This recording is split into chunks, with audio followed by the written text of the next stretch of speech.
Good afternoon, everyone. It's a pleasure to be here, and thank you, Tan Michael, for inviting myself to moderate and the four distinguished speakers.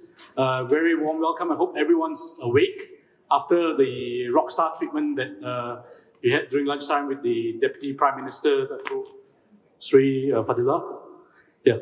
Now, we have for us a real treat today with the four very interesting speakers and the extremely important and interesting topic of the global business challenge, key trends, strategic issues, new opportunities.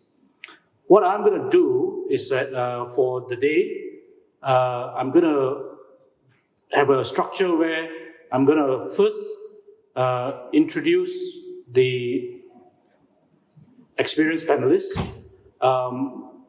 Then I'm going to have opening remarks, probably less than 5 minutes. Then I'm going to pose the question to the panelists, and they're going to have about 8 minutes, which I'll strictly enforce to actually comment on the topic. Then, because we want to make this interactive so that actually we want to make sure you're not falling asleep, so we'll invite questions from the audience. So do take the first 30 minutes or so to prepare your questions, etc. and all that. And let's make this a dialogue, very informal. In fact, I felt like taking off my jacket, but I will expose too many rules of fat. But so let's make it very informal. Let's have a good discussion around this topic. What we'll then try to hope to do, I think that is Tan Sri Michael's normal, we'll try to distill some messages that they can present to government, etc. around this topic. Yeah. So without further ado, let me introduce the panelists very quickly by saying that we have four distinguished panelists, well experienced and qualified to discuss the topic at hand. First, on my immediate left, Mr. Sedek Jantan, Head of Wealth Research and Advisory at UOB Hian. He is well published. He's also a global leader. He straddles these two issues. He's got one foundation that he's part of, that's the United States. The other one is part of China. So I'm not sure, with the geopolitical challenges that we're going to have, which side he's going to fall on. But later on, please do find him and ask him how to triple your wealth, because that's what he's good at advising on. I move on to the next immediate left, Professor Major Honorary Dato Dr. Chin Yusin, JP as well, who's also a global advisor on US and China. So again, he's going to have to decide, in the geopolitical where he stands, etc. He's a One Belt, One Road advisor as well as a government appointee on various panelists on key domestic issues, corporate leader, distinguished academic. Apparently, well, not apparently, it's stated very clearly, he's got degrees from about 40 universities. I'm just disappointed that University of Auckland is not one of them. University of Auckland. Next, I move on to Mr. Philip Vincent. Mr. Philip Vincent is a business leader with extensive experience in E&E industry, especially in semiconductors, as well as active in advising government on business issues, particularly for SMEs. Very experienced in navigating global challenges as over 30 years of experience, as we were discussing. Last but not least, with great pleasure, otherwise it will be a man panel or panel, right? Yeah.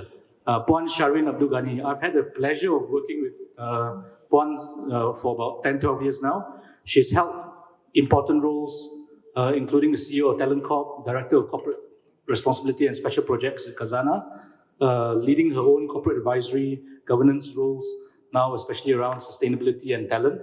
So a very warm welcome to all four distinguished panelists. Please help me give a round of warm applause to them. Thank you. So permit me, Patrick Tay from PricewaterhouseCoopers, I lead the economics and policy practice.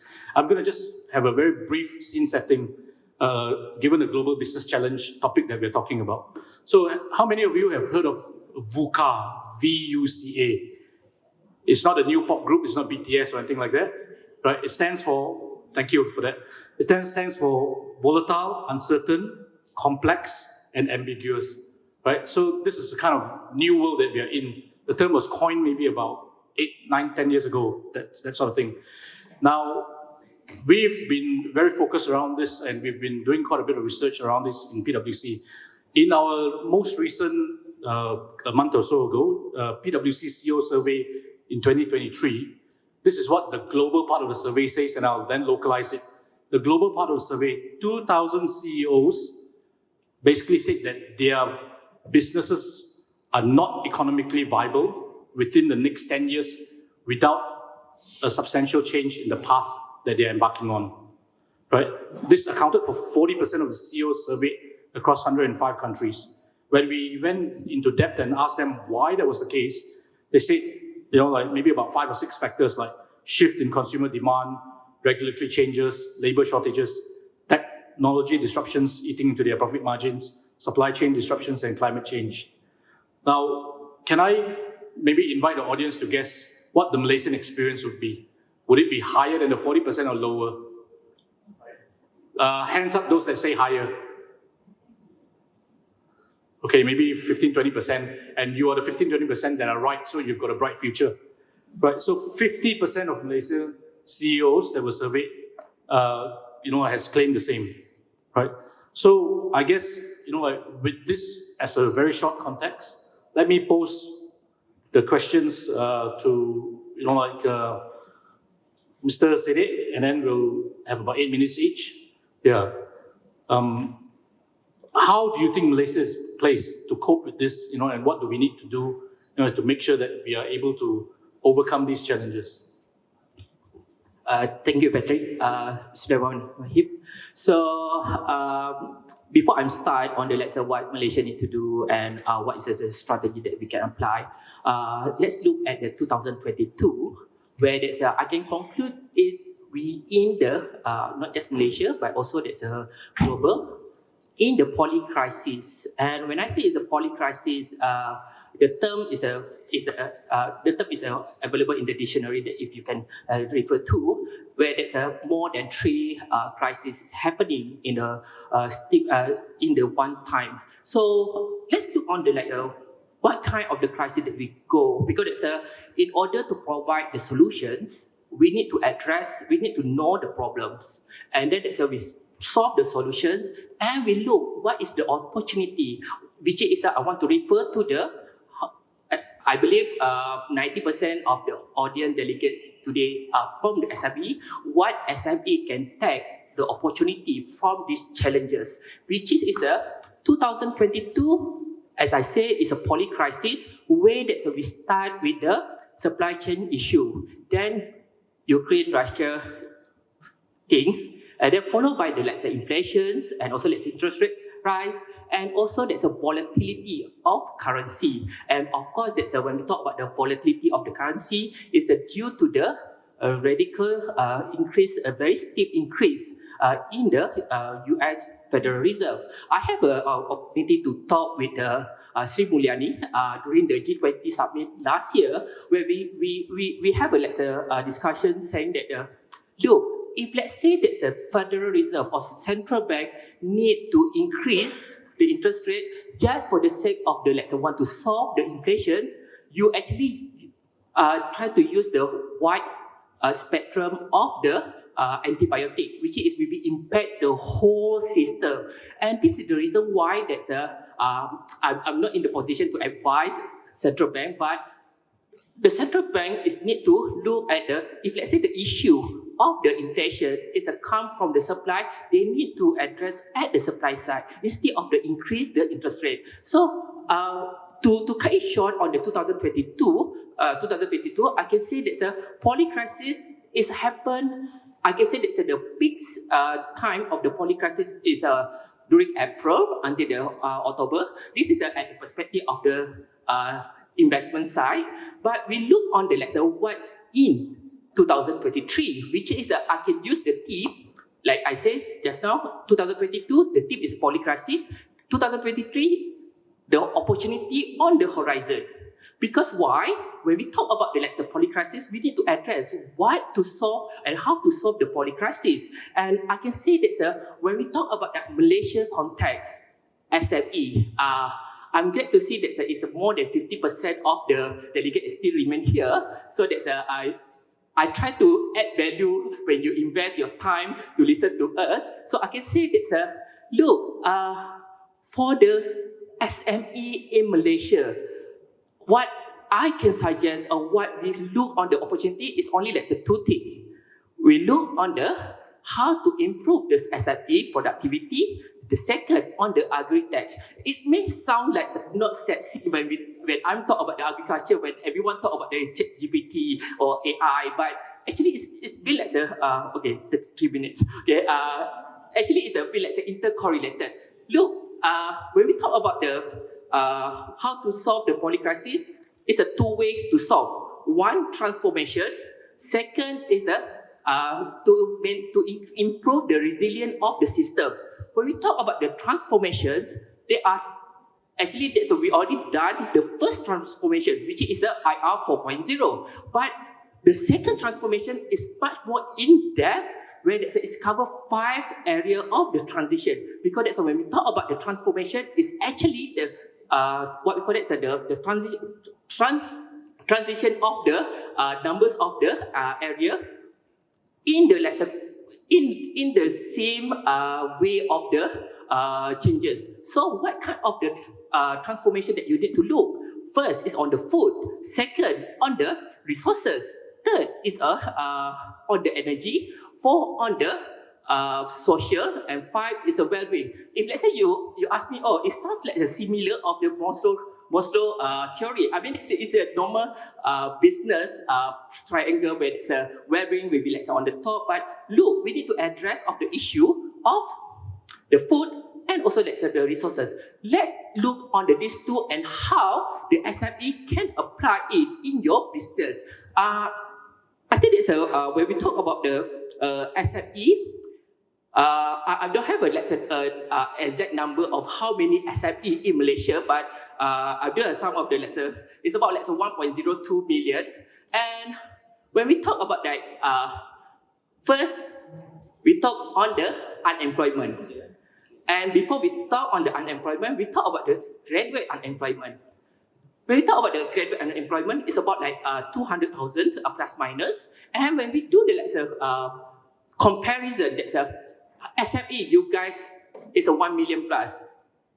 Will you have additional money, or will you have a chance to hire this graduate? And my answer is yes. And with the support of the government, and which is a lot of the SME owner not aware of this. Look, Talent Corp, I think that's a point Shareen, previous company. We at the UOB Hian also involved in the structured internship, which is a 3 months until 6 months, and which is give a benefit to the business owner to get the double tax incentive. Correct me if I'm wrong. And this program is a continue. Now they not call it My SIP, they call it My Next.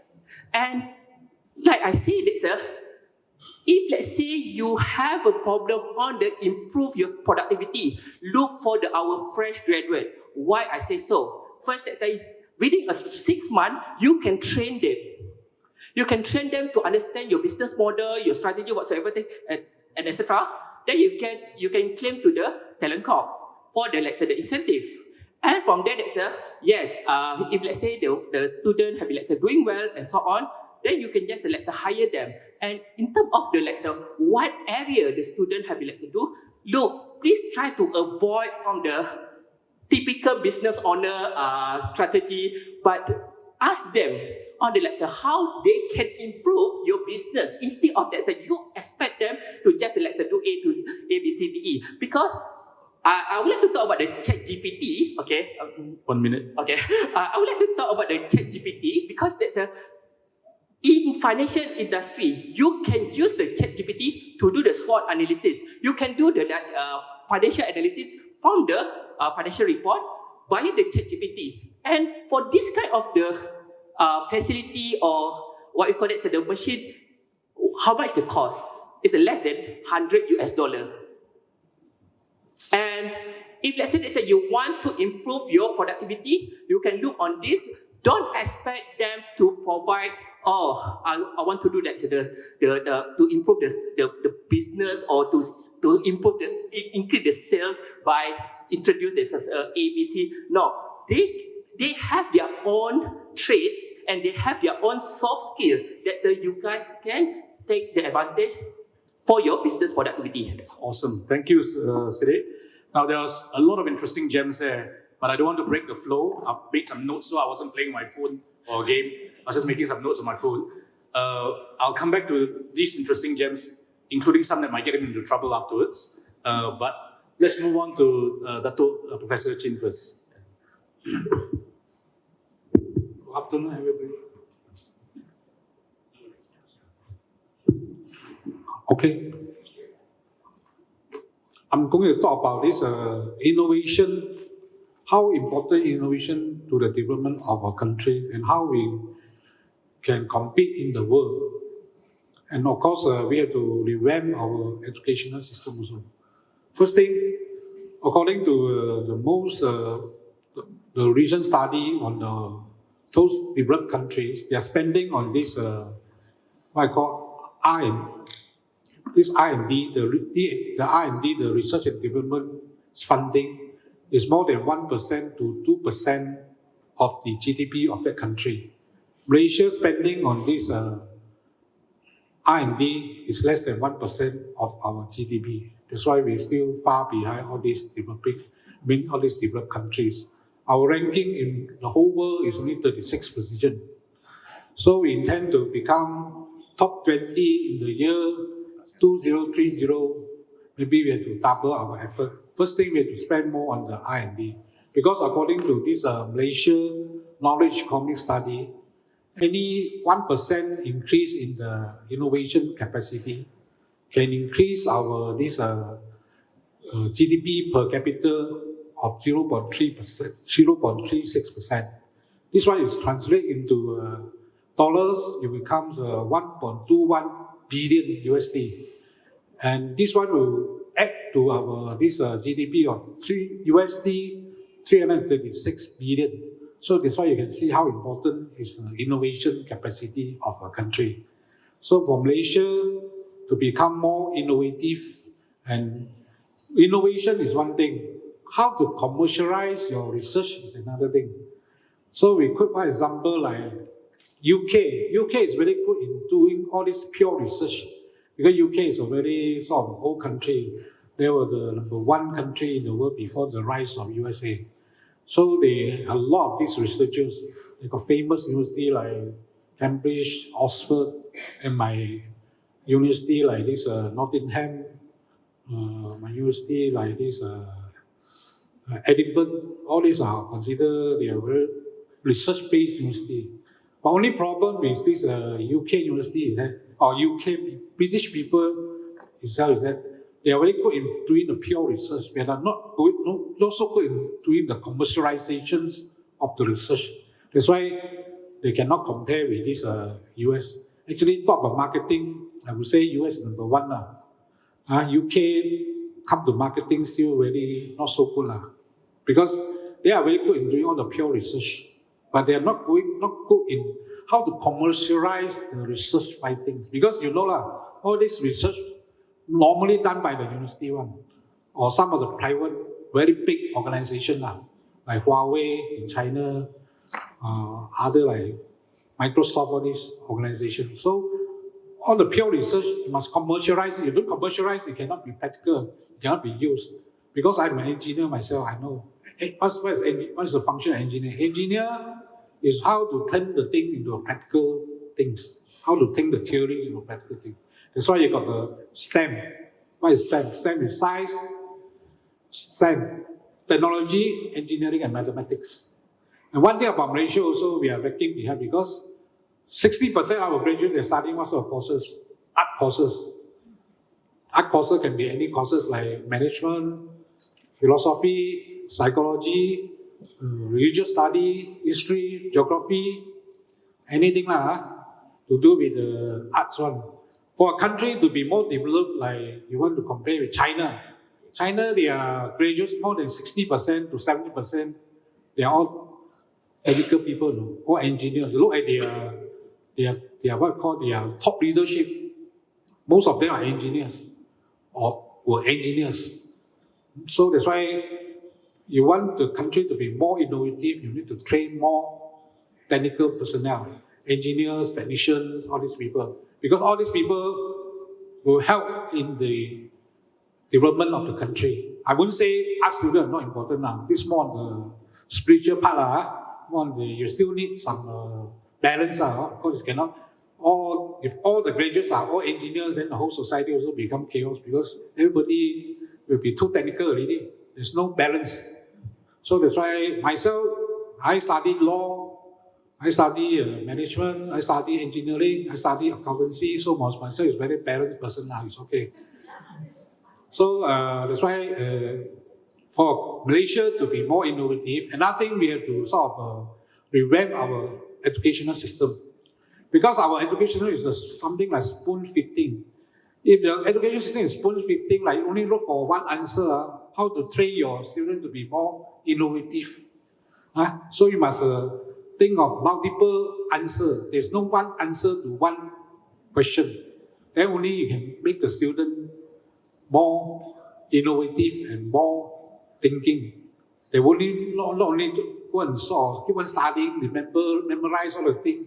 Become people say Chinese you know you go and memorize the thing and then recite the thing, then you go and can score in during your bachelor degree courses. Your bachelor degrees normally you have to talk about theories. Your memory is good now, of course you can score very well in your bachelor degrees. It comes to master degree and PhD, that is different thing already. That one is more research based already. You need more innovative ideas already. That's why our education system needs to be revamped so that to give students look for more multiple answers. There's no one answer, no answer to all questions. So a second thing also, our Asian culture is tend to respect for authority. We should change our mentality from respect the knowledge rather than the position. Because if we were to respect the authority, whatever the teachers say, you dare not challenge them. Oh, okay, everything.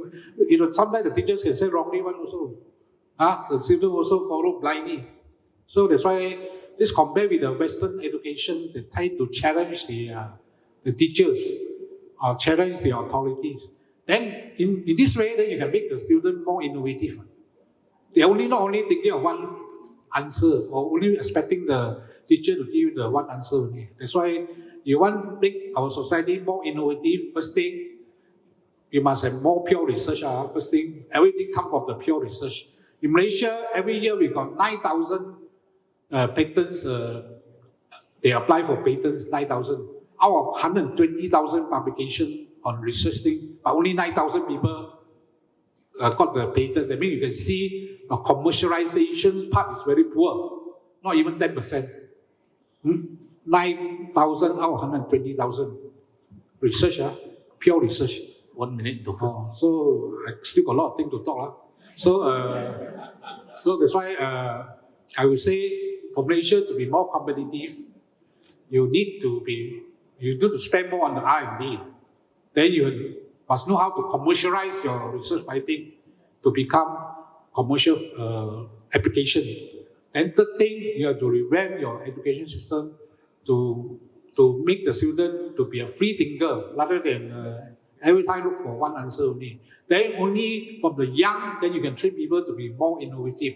I will share a little bit, just very fast, how China becomes so developed. First thing, they spend a lot of money on infrastructure. That's why got the world best LRT in the world. They got the longest LRT in the world. The whole world plus together also cannot compare with the distance built by this China for LRT. And then the highway also the longest in the world. Talk about bridges also, they got most bridges in the world, the top 10 bridges. Okay, just 1 minute. Another thing I want to talk about is how, first thing is the infrastructure build, because they build infrastructure to prosperity. Second thing, they spend a lot of time on digital economy. That means China way of success, we can learn from China. We have to build more infrastructure so that to reduce the cost of our transportation. Second thing, we have to be fast, to develop faster, we have to go for digital technologies. Okay. There's some good insights there, and we'll come back to it because R&D is also a topic of interest to me, so I'll make sure we have further discussions on that. Now, maybe switch tack slightly, right? Mr. Vincent, given your many years of experience in global, what do you see are some of the strategic issues, in the global markets, especially in the semiconductor areas that you're working in, and how would you advise us to respond to that? Hello. Good afternoon. I'm Vincent here. Thank you very much for the opportunity given today to share some of my exposures that I had over the years since 1990s. And if as what Mr. Patrick was asking about the exposures of the semicon, basically, if you look at the semicon sector in Malaysia, it all boils down and focused to one particular state, that is Penang, which is basically is called the Silicon Valley of Malaysia. And we have so many companies, I can't name all of them, but few hundreds of them. The big boys are all in Penang. And basically, we need to thank all these big boys who has really developed a very strong supply chain in Penang. And eventually, some of the big boys have even gone to Ipoh, to Pulim High-Tech Park, to Negeri Sembilan, Shalam, as well as Johor. So there's a lot of opportunities are there. But along the way, right now, if you can see, the manufacturing landscape has tremendous changes. A lot of transformation has taken place. We are not looking into screwdrivers today. It was before, maybe 20 or 30 years ago. But today, it's all boiling down into software. So technical issues are being solved using softwares. Technical issues are being solved using equipments. Production being solved using automation systems and robotics.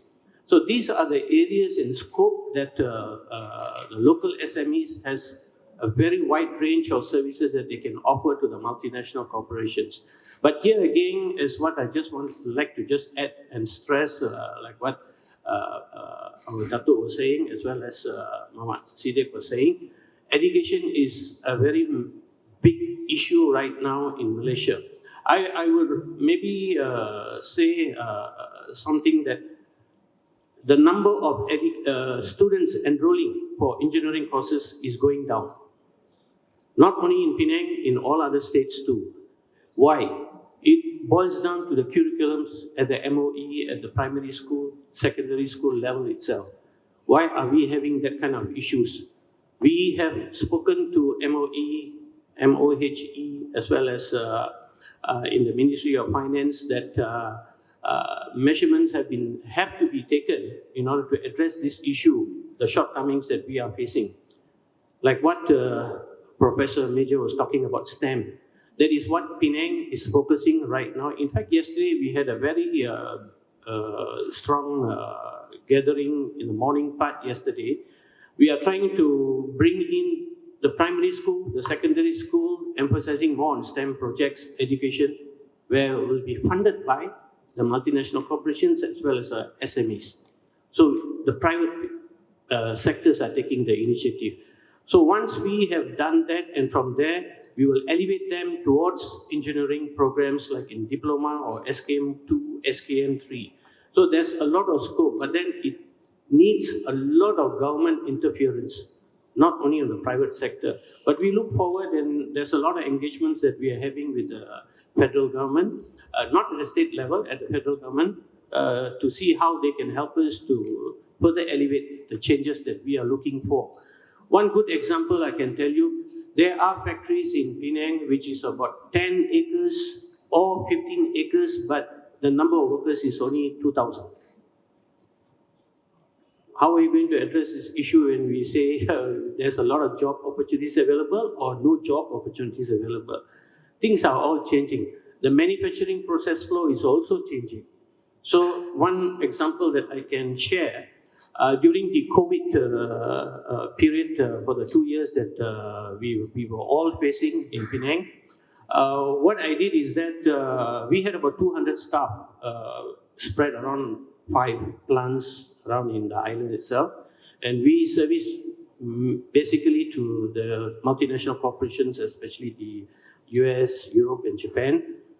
And we find that we can't run the production floor due to the COVID issues. What is the next step that we can do is to see how to solve the problem. So I called some of the key staff in, let's work towards bringing in automation in. So what was the automation in? We brought in ERP system on the management level. So we started mobilizing it. adopting it. And we found there's some light in the tunnel there. And we managed to retrench redundancy staffs, about 30 of them. And again, on the production floor, we had a lot of legacy machines. And it is about time for us to invest and buy machines, which is all 4.0 compliance machines, where we don't need too many workers, but highly skilled workers, where we need to pay them good. And we do pay very well for certain level of skill levels that they have. And today, we are synchronizing the production floor with the ERP system and coming with our own in-house dashboard, which is available for me on my phone any time of the day to see which machine is down, which machine is not down, who's working and who's not working, whether our track of our orders are all on time and deliveries are all on time. It is all done all online. So it's about time that the local companies have to move towards that direction. But a lot of funding is required. So probably the SME Corp or the MOF, have to find some kind of ways to come with a subsidized software,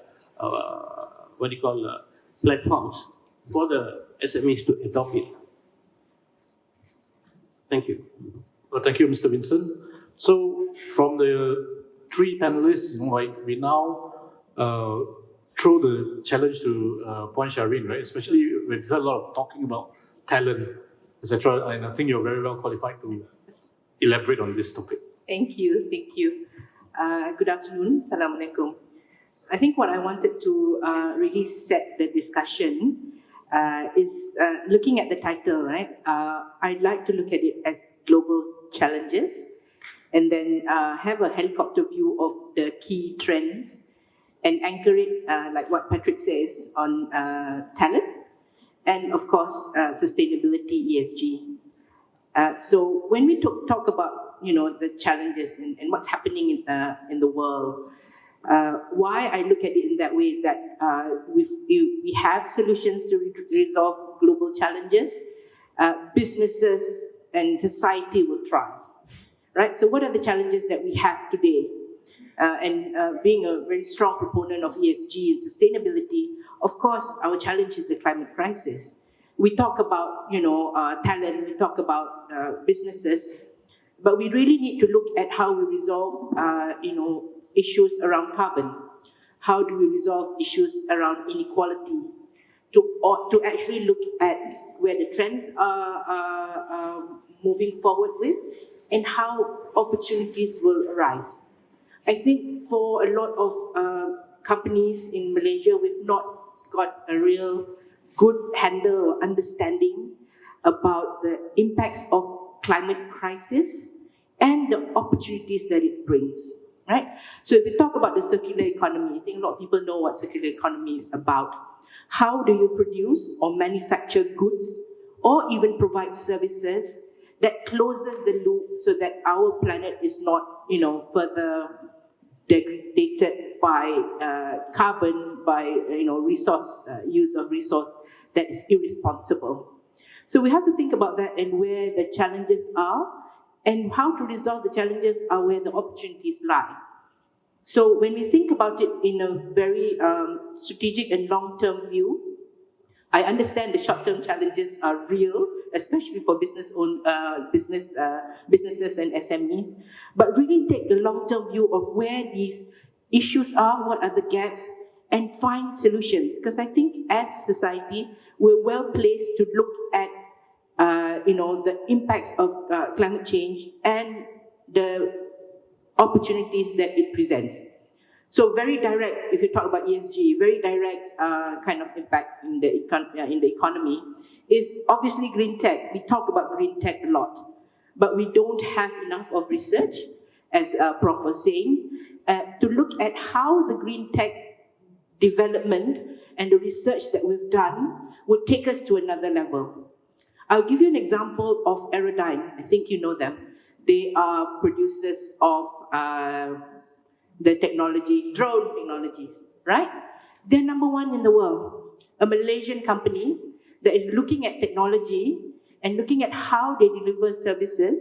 And I will link back to, sustainability, because a lot of their solutions is looking at how they deliver services in remote areas. So, for example, in Indonesia, a village that has low access to healthcare, how does the drone technology then provide healthcare services to these communities, right? So there's technology, there's an element of sustainability, there's element of the social part of ESG.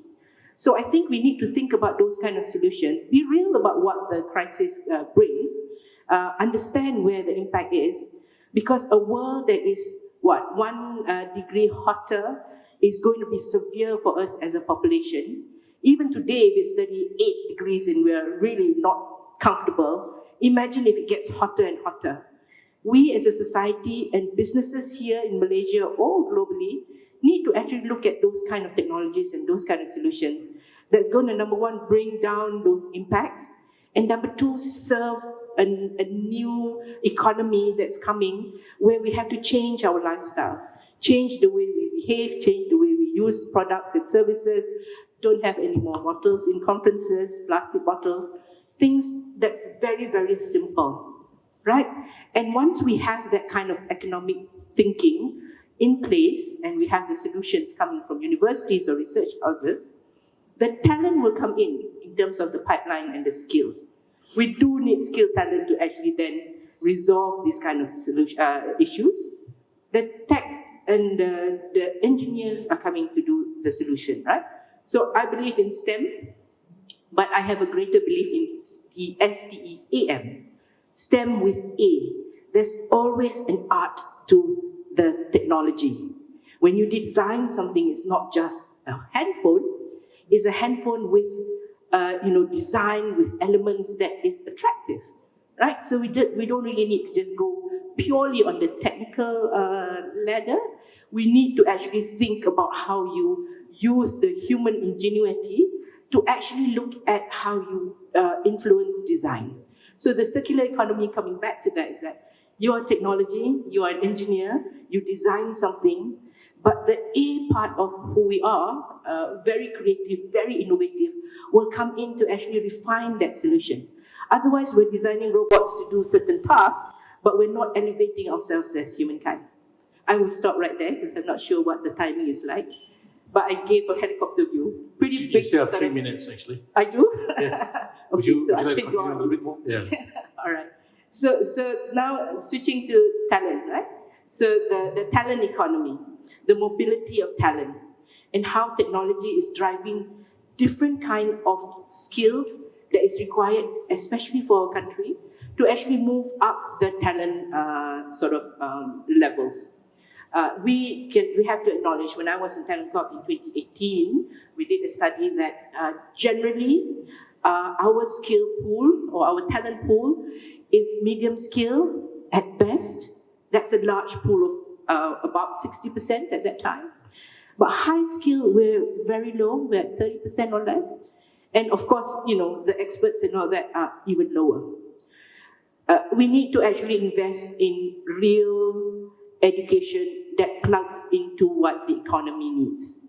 And not really, the kind of syllabus that we are teaching our young ones in schools. Because when they get out of university, then the problem is, we have to polish them to get into jobs. So that's another role that then you expect government to do, to actually then, close that gap. So how do we influence that? We are all parents. We're all concerned citizens. We should bring it up to, the powers that be and say, look, your education system, and we've been saying it, I know, and I've been saying it for the longest time, it's not fit for the future.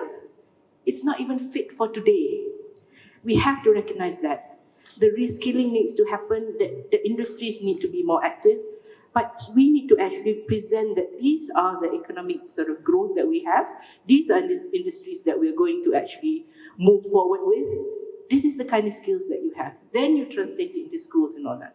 Unless we put all that in order, all your ducks in order, you're not going to get a holistic solution. 2 minutes done. Yeah. Thank you. Thanks. And it's wonderful to end the panelist session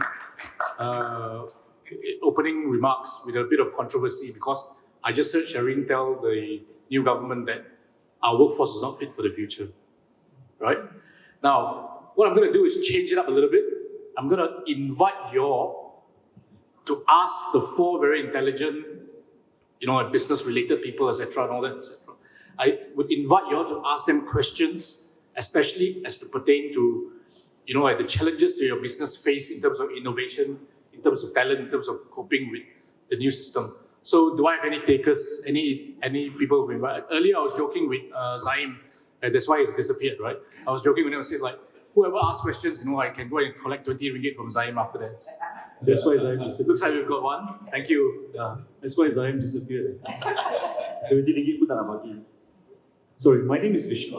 I'm an architect working here locally in KL. And at the moment, I think the biggest concern most of us are at least thinking about is AI. Specifically ChatGPT. You have this idea that artificial intelligence is coming into the picture, going to replace jobs. It's already making certain industries redundant and so forth. So I think people are generally concerned. What is the direction AI is going to play in our lives? So my question is, people tend to jump the gun. And I was wondering, what are your thoughts? Do you think things really are as dire as we imagine them to be? Do you think ChatGPT is really going to take over our positions, or it's just going to be something that helps to supplement our jobs the way Google supplements what we do in whatever particular industry? Or do you think, yes, the danger is very real, and everybody here better start looking for things which are beyond the reach of AI at the moment? Thank you. Now, the question was directed towards the panelists, and I only met Mr. Vishu, right? Vishu. Yeah, I only met him like literally about 15 minutes before the start of this session. Yeah, it's open to the panel as well. Yeah. Thanks. But let me give you a scary story, right? That before I ask the panelists to respond. In preparation for this, what I did was I wrote down my notes, etc. and all that. Then I asked ChatGPT, if I'm doing this, what are the questions I should be asking? About 80% of it was comparable. So basically, it means 80% of me is redundant as a moderator, right? So that's a very scary story, right? But let's ask each of the panelists to answer the question, starting with. Maybe that's I reserve the talent to your part, but basically that's when we talk about not just AI specifically on the ChatGPT, but we look on the AI. You as the user, you're going to instruct the AI. Like it or not, you provide the instruction to the AI to do what I can say that's a cheap prototype. AI is come here to improve the productivity. It's not replace the work.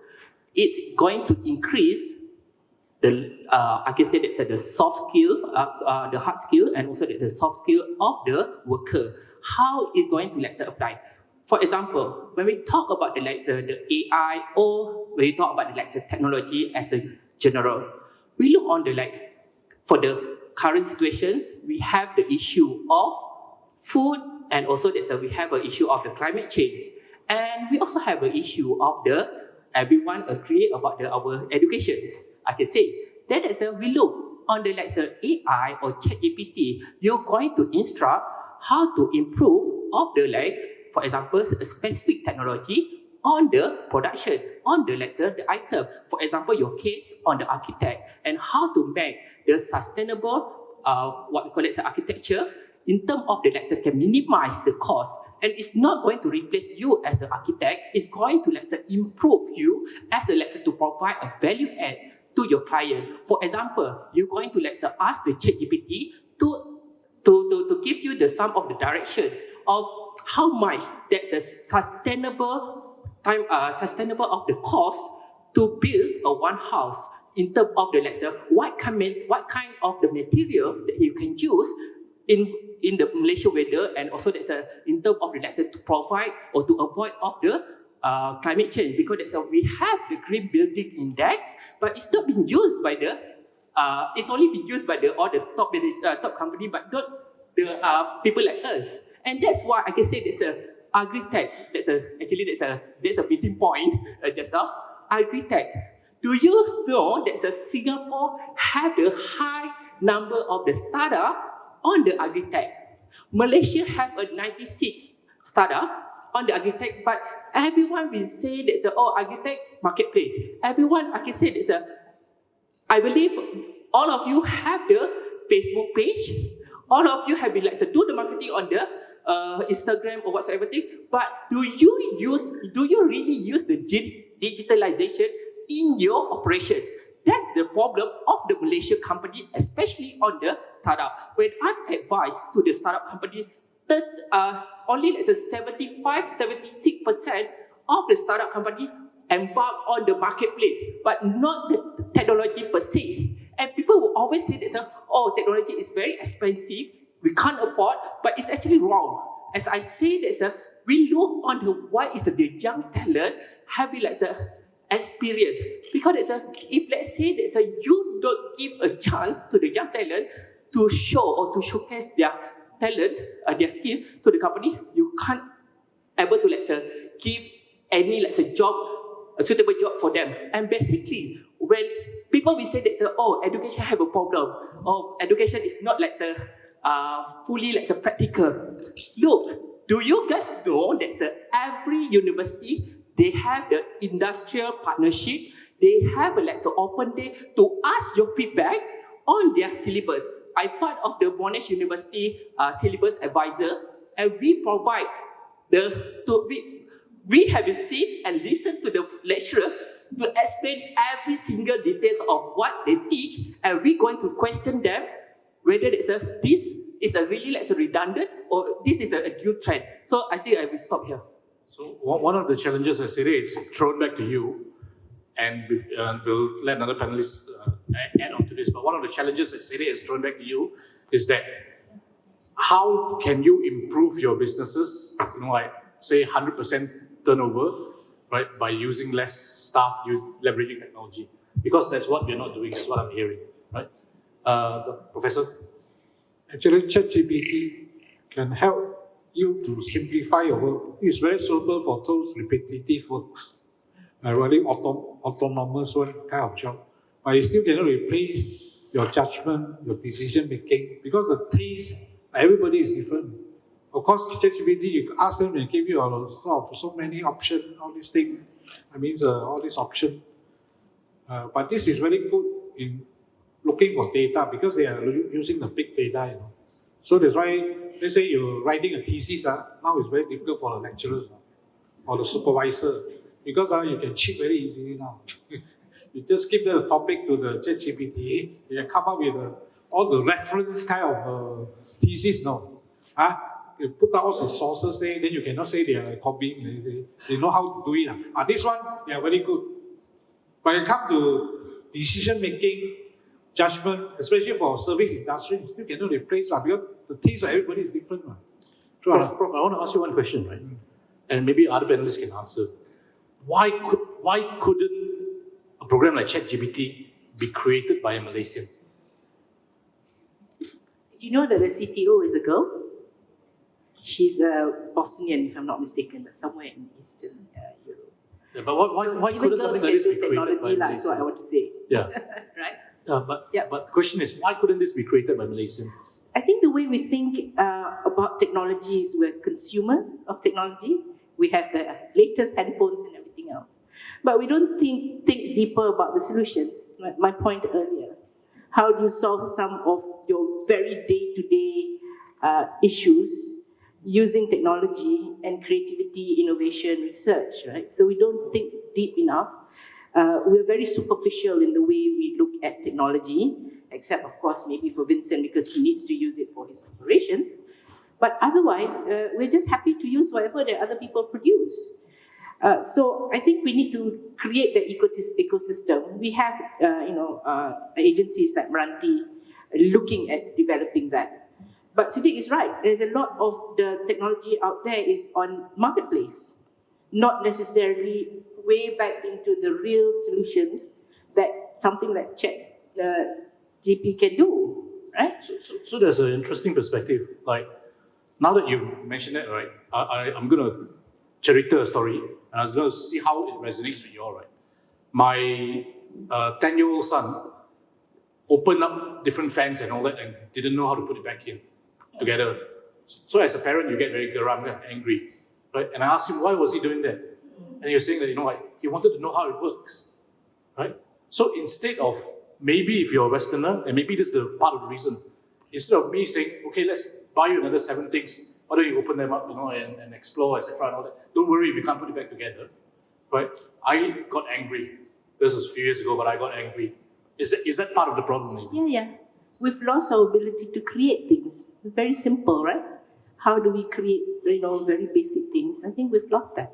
Because in our rush for industrialization, there is a downside to that, because everything is mechanized and things like that. So our carpenter has already been obsolete, plumbing and all that, right? But if you look at the West, those kind of skills are highly paid.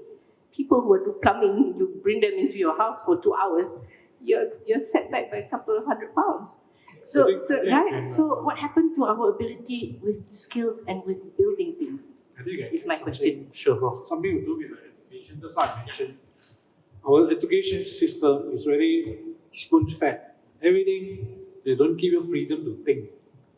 Like Westerner, their primary schools students, they go to school, they don't bring any back one, don't bring any books. Everything they search from the computer one. They have to look for the answer themselves.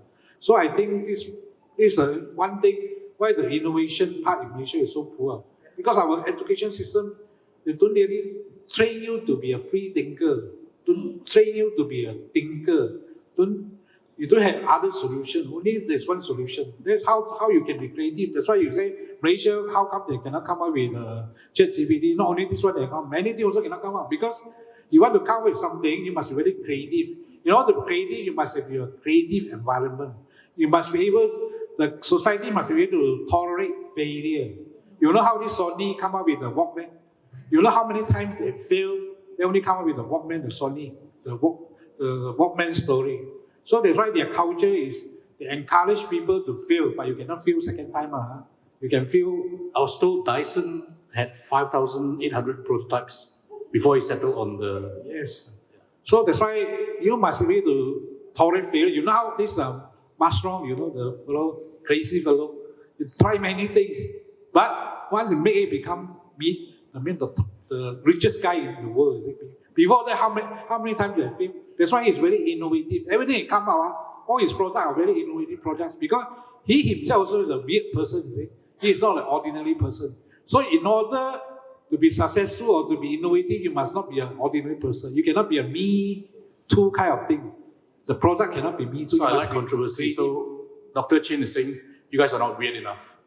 Get weirder. Yeah, you must be like Einstein, like that. Weird fellow, they only can become a very, very genius guy. Really. Because if everything alike, how can you be outstanding? You must be some people like me that only can be outstanding. Philip, do you agree?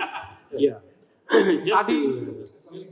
Study so many courses, I don't think Malaysia and anybody, I got the degrees in engineering, law, accountancy, economics, finance, marketing, international business, financial planning, even got Islamic financial planner also. That's why Thanks, Professor. Mr. Vincent, do you agree we need to be weird? Yeah.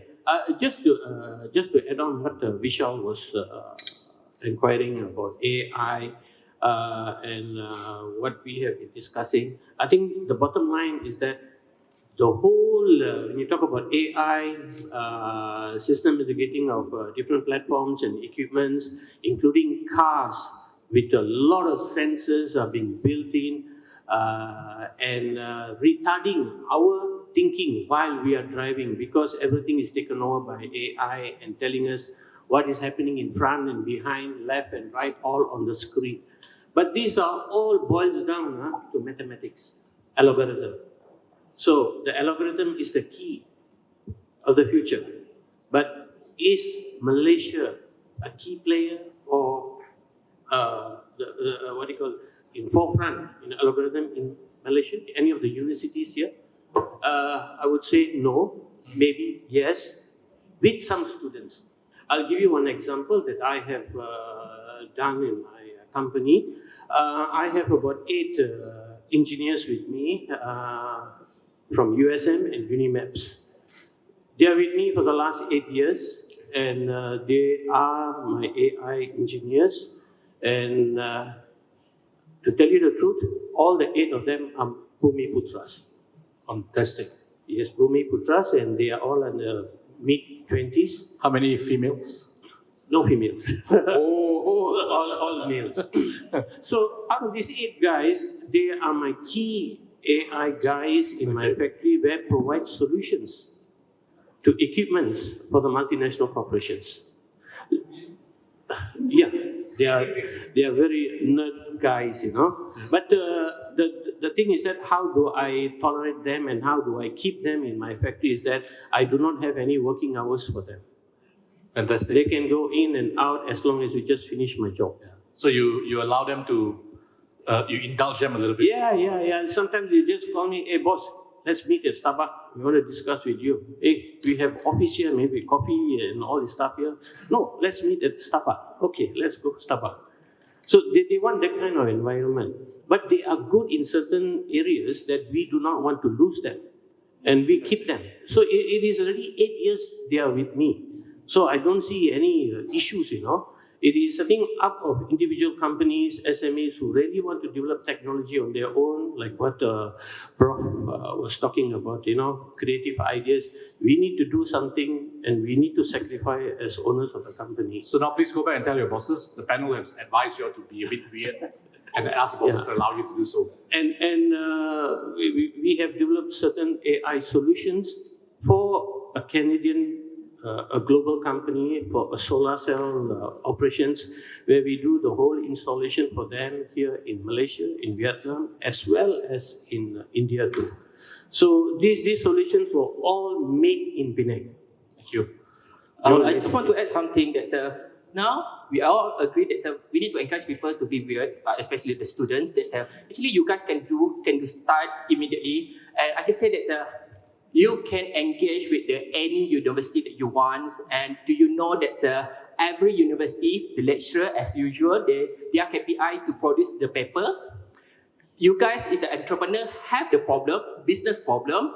For example, whatever, let's say you want to improve your productivity, etc. Provide this problem to the lecturer and do the MOU or whatever that's a memorandum. It's only require about 3,000 to 4,000 Malaysia ringgit to send the grant, or even sometimes you can negotiate with them about 1,000 or 2,000.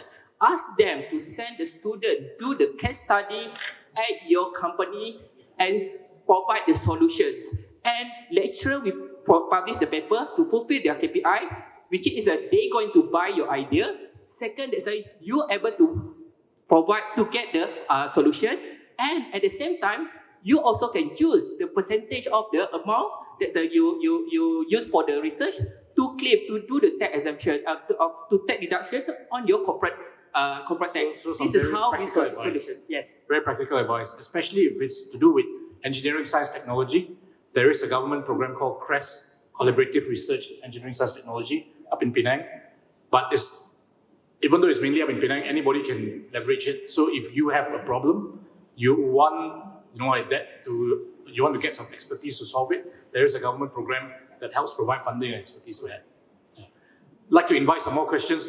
I like to keep the flow going, etc. Yeah, just to add on, in USM, back in Penang, I do a lot of collaborative programs with School of Computer Science and School of Management, where we give them some external curriculum, out of the curriculum that would be on data management, data mining, and deep learning too.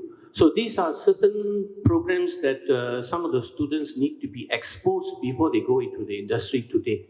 So we cannot be still teaching them the same old thing like what they have been taught or been drugged to us from day one, So we need to change. So if the government takes a lot of time to change, probably the private sector should take some initiative to see that, their gaps are all met. Thank you. Can I just look back on flexibility, and I'm great that Philip is doing it with his team. I think we have to think about also, when you talk about future trends and talent, well-being, because I think coming out of the pandemic, we now realize that, we were just mere mortals. Therefore, companies need to look at well-being. Underpinning that is mental health, wellness for your teams, and flexibility with regards to work actually contributes to that, right? So Microsoft in Japan piloted 4-day weeks. I've been talking about 4-day weeks. A lot of employees are like, whoa, what are you talking about, right? So Microsoft piloted it in Japan, of all places, right? Their culture of work is like second to none. Why? Because a lot of the Japanese workforce is highly stressed, and suicide rates, as you know, is very high in Japan. So they had to do something different to actually allow people to really take time to rest. And here's the story. After doing it for 6 months in Microsoft Japan, they saw that productivity rose because people rested and you have a lot more time to think, to be thoughtful about your health and your activities. And the sustainability angle to that was that, of course, reduce energy use, their electricity bill went down, water, paper use also went down.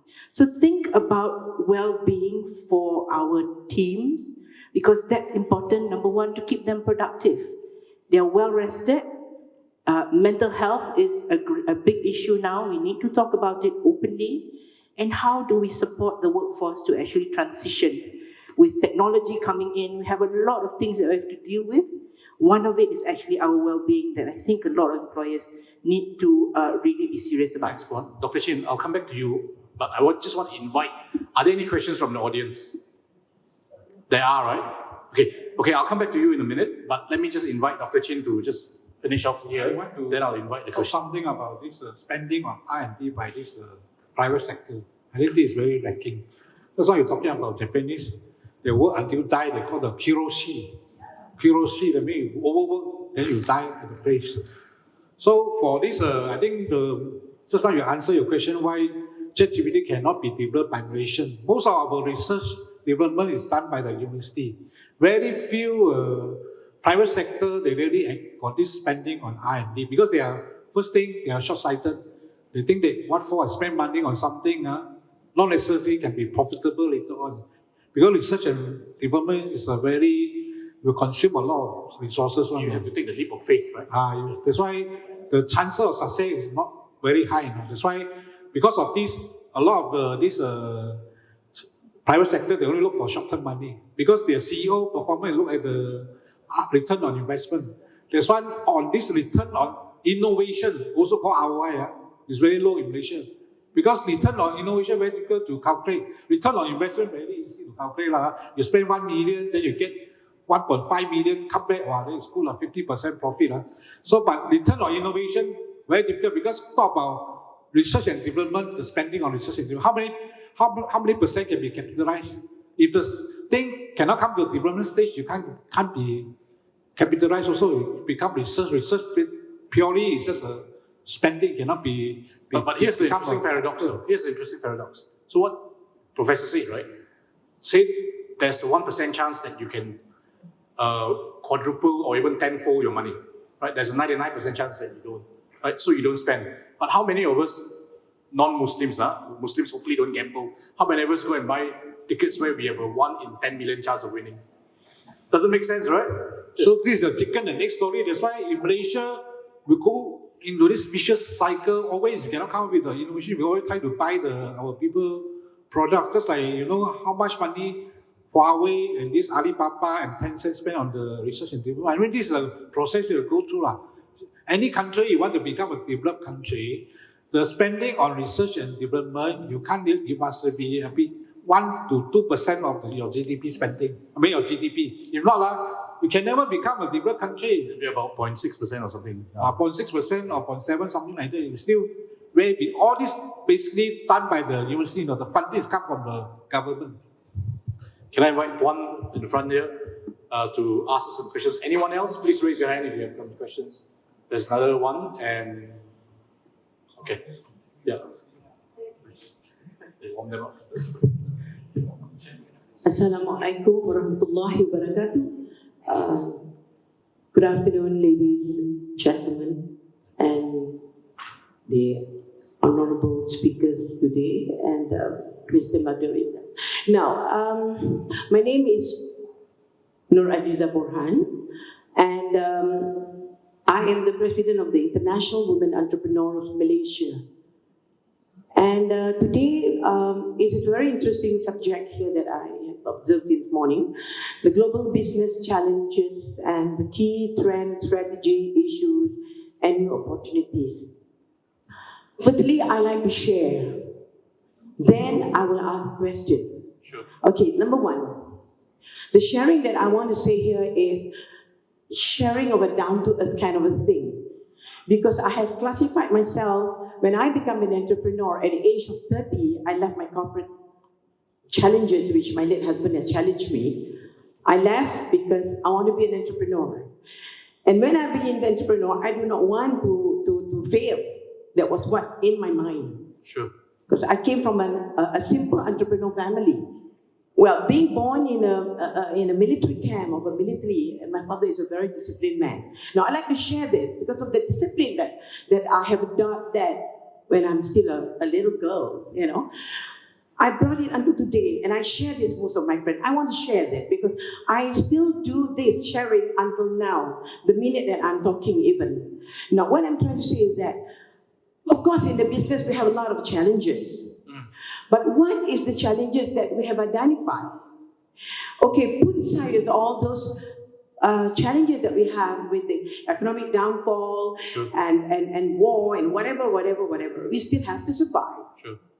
And being a president of an organization and sitting on a very hot seat, it's not easy, babe. It's not easy. Because when I say this is that we are trying to implement methods sometimes, but it was never allowed to be good. So when you speak and you want to share, it becomes you are an extrovert person. Because we need extrovert people to be leaders, you know. We cannot afford introvert. So what I'm trying to share here again, another one is that, which now we can see the result. Slowly, but it's showing. What I'm trying to say is that we have been talking about, what do you call, from just now we heard about what are happening now around, what are the technical and what so, but what are we doing? What is the solution? Because now we must work harder after the pandemic. And I see most of my women are suffering, especially those who lost their husband, their children, their father, their mothers, and so forth. So, I realize this. And what we try to do is that I'm very lucky ever since that I started the project for the women especially, yeah? And also the men join us, okay, because they like our program. So, is there a question here? Sorry? Do you have a question? No, after this I give you a question, but I want to share before that, because you will be asking me back afterwards, and I don't need that answer which I have the answer. What I'm trying to say is that I want to share for what we have done, and there was a result. There is a result. We train and we place. Okay. We train them, and these are all the unquoted that we train. And this one we work together with the Ministry of Human Resource, which is the kemahiran or the word that we are using now. In fact, I was using the skill, and our women have been using the skill way back in the 80s. But now even the word globalization was already in us in the 80s, but only now we are talking about globalization. Now we're talking about digitalization. Not many of us are lucky to know about this digitalization, you see? Not many of us, including me. I'm still struggling sometimes, to be honest. But the fact here is now, what are we doing? What are we doing? Now we see from our point of view, in fact, we are working together very closely with one ministry. Okay. And we are working very hard to show the result. Unfortunately, few of my colleagues have left the place. Yeah, but the fact is, we want to share that. And these are the cluster of women in the sector of leadership, economy, mental health, and so forth. All right? Because we have identified there are lots of these problems. But what are we doing? Number one. Now, my question here is, number one is that when you ask me what's the question, after saying all these things, what are we doing? How are we going to make a resolution about this matter so that we can bring it out and push it all and make it happen so that we can help those who are unfortunate? Because it's no point to talk about only policies and So let me clarify. So the question the question for the benefit of everyone. Policy. You're asking what is the government my doing? question is, what are we going to do? Whether are we going to take all these points and bring it up and sort it out rather than we just finish it here? But Okay. what Mr. Sedek was mentioning, I like what you said. But we are involved in the SMEs, we are involved in the micro, But I don't. This is 30 years of my involvement. We go and do it, we think out of the box, we do it on our own. And we share it with the government. And now it's proven, it's shown. Thank you. Okay, that's my question, all right? Thanks. I hope, don't get... No, thanks for the passionate sharing. And Yes, I'm very passionate the about, very especially emotive, women. I'm very passionate about women, So all right? our panel here is going to attempt to answer. Okay, what are we doing from Thank here? you so much. Thank you. One Aziza, right? One My name is Datin Nora, Dato. and confirm me Nora Aziza. Thank Okay. you. Basically, there's a before I mention this thing, a disclaimer that my view is not represent of the UOB Hian or any other organization that I be let's say attached. It's my personal view. So you have let's talk about the problem, the pressure, especially the women that you are representing them. And I can say that during the pandemic, in terms of the mental health, in terms of the domestic violence, it's been increased and it's become the pressure. And as a there's an NGO who are represent of the women entrepreneur. It's really you run a very good platform. And your main question is what are we doing? Let me give you two answer in the 2 minutes. One, my first answer is expand your platform. Expand your platform to get first people hear your voice. Second, expand your platform to get the expertise to help. Third, expand your platform to do the collaboration, not just among you guys, not just among the women, but also to the entrepreneur. We have, I can say today the delegates, if let's say I calculate about 90 to 120 delegates here, expand it. How to expand? It's feel much more easier when you try to engage our delegate interest to your the NGO activity or NGO objective. For example, I believe that some of the NGO and some of the entrepreneurs have a problem in terms of to provide a solution. For example, on the data entry or to provide the solution of the administrations. So as a women enterprise, you can just engage with your members who are involved in the data solution or administration services to help to outsource. And this kind of thing to expand your platform. The answer number two, because I know that we're running out of time. The answer number two, look, if you have the issue on the like you say are we going to send our input, our output to the ministry or whatsoever thing? No, we are here to discuss the problem and we are here to push first every one of us here have a weightage in terms of provide the view. But to be fair, what KSI normally does is the proceedings will be captured, and then usually Tan Sri will share it with relevant ministries, etc. and all that. Yeah, Doctor. I would say,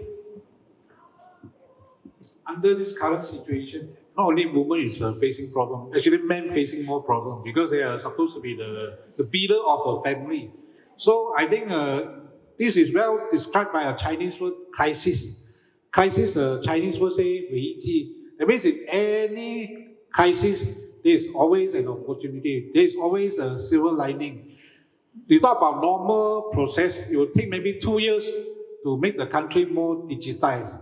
But because of COVID-19, the 2 years period shortened to become 2 months because everybody forced to use digital technologies. You have to use a video conferencing, you have to use Zoom for meeting everybody because of social distancing. So, and especially now, for every 9 out of 10 jobs in the market, you don't know anything about digital technology, you can't get a job also. So I think in this society, you always have to face problem. I mean, when we are born, we are born to face problem. Until one day we don't have to face problem, then we go to the heaven. That is the only thing we don't have to face any problem. Even in business, there's always obstacle. Chinese always saying that you go to a forest, when you see a tiger, then you're killed by the tiger. When you see a rabbit, then you untung banyak lah, because you kill the rabbit, then you can sell the rabbit. So I mean, in the business, it's a lot of uncertainty. Even though myself a technician, I also a businessman. So there's always challenges. That's why we have to face it, look at all these things positively, saying that whenever there is crisis, there's an opportunity. So there's a silver lining. Thank you, Dr. Chin. Now we're 3 minutes over time. Organizers giving me the. So I'm sorry I can't take that question, but do interact with us after that. Just permit me to take 1 or 2 quick minutes to just sum up what I think the important points are coming out from here in terms of the topic of addressing global business challenge. I think one thing that I took out of Mr. Sedek is that SMEs should be looking to leverage the freshness and different perspectives of our new talent that's entering the workforce, right? I heard from Mr. Chin saying not enough R&D, and we need to change the way we educate our people, the mindsets. Mr. Vincent, I heard very much, investing in technology, right? That's a critical part to helping us achieve this. And Shareen, focus on sustainability, right? So that we actually then have the ability to tap into all the opportunities that those are providing us. So, ladies and gentlemen, with that, please join me in giving a warm round of applause to the panel.